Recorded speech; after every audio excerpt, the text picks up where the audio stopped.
Bị hai siêu khuyển rượt đuổi, cô gái quay xe về gọi đồng bọn ra để biết ai mới là trùm khu này, khiến cộng đồng mạng cười xỉu. Hơn thua vậy là cùng.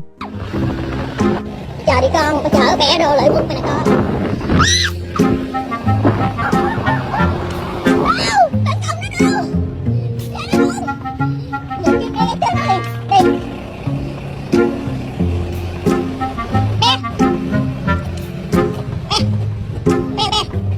Đi, tấn công nó liền ba.